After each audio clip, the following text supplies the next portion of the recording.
Well, she's something a little strange. That's what you notice, that she's not a woman like all the others. She seems all wrapped up in herself, lost in a world she carries deep inside her, but surrounded by a world of luxury, a sumptuous boudoir, her bed all quilted satin, chiffon drapes. From her window you can see the Eiffel Tower. Suddenly, her maid brings in a gift-wrapped box, a token from an admirer. She's a cabaret star of the highest rank. She opens the box. It's a diamond bracelet, but she sends it back. Men are really at her feet. She's known a few, but not the one she's been waiting for all her life. A real man. Her maid has prepared her a foam bath. The star takes a towel and wraps it around her hair like a turban. Her fingernails painted a rosy peach. She unfastens her taffeta nightgown and lets it slide smoothly down her thighs to the tiled floor.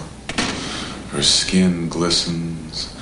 Her petite ankle slips into the perfumed water. Then her sensuous legs until finally her whole body is caressed with foam. I told you no erotic descriptions. Whatever, but she's a ravishing woman. Do you know what I mean? I mean the most ravishing woman in the world. Yeah, sure. She really is. Perfect figure. Classical features. But with these big green eyes. They're black. I'm the one who saw the movie, but if that's what you want, big black eyes. Kind eyes. Tender eyes. But beware. They can see everything. There's nothing you can hide from them.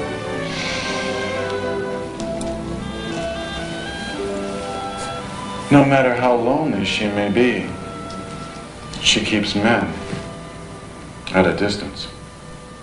She's probably got bad breath or something. If you're going to crack jokes about a film that I happen to be fond of, there's no reason to go on. All right, go ahead. Suddenly, we're in Paris.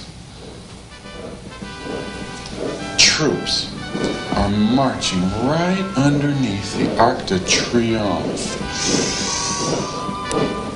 Really handsome soldiers. And the French girls are applauding as they pass by. Then we are on this typical Parisian back street, dead end, sort of looking up a hill. And these really weird-looking Frenchmen, not the typical ones with the berets, are unloading a truck. It's wartime, of course, and the boxes contain contraband delicacies like canned meat, the best cheeses, peaches and syrup. Don't talk about food. Not to mention the hams and the pâtés. I'm serious. No food and no naked women.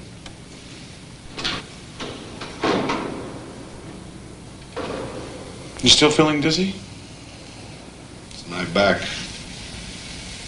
You've been bleeding again. Look at your shirt. It's all wet. It's just sweat. I had another fever break. Well, what do you think so far? Isn't it fabulous?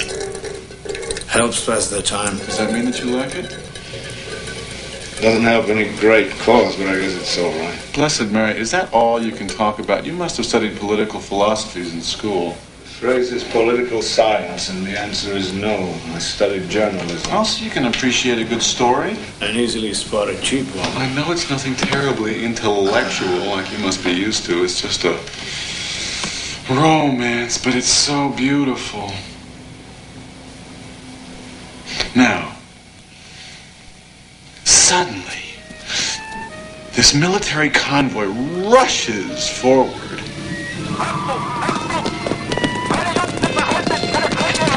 Marvelous German soldiers catch those weird smugglers in the act and arrest them all.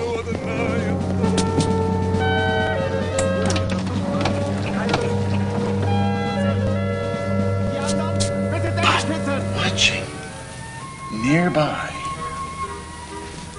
is the small truck with these two French thugs from the resistance who are spying on the Germans. This hulking clubfoot and his half-deaf flunky. Wait a minute. Those weird guys the Germans arrested? Yes. What do you mean they didn't look French? They didn't look French. They looked, Turkish. I'm not sure, but they had these like these caps on their heads, like these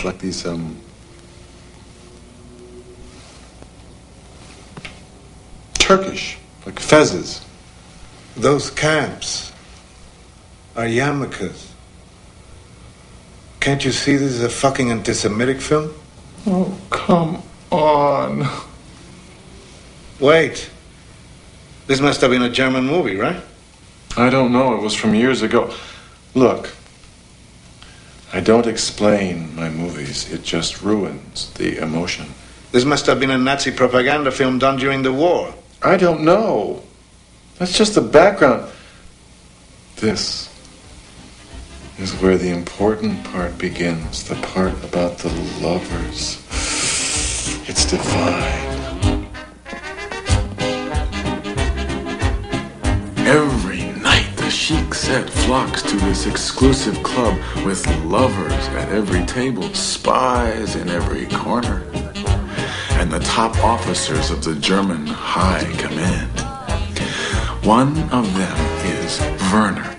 Werner, so distant, so divine, and the chief of counterintelligence for all France. Oh, and Michelle, with her angel face, the cigarette girl who really is working for the...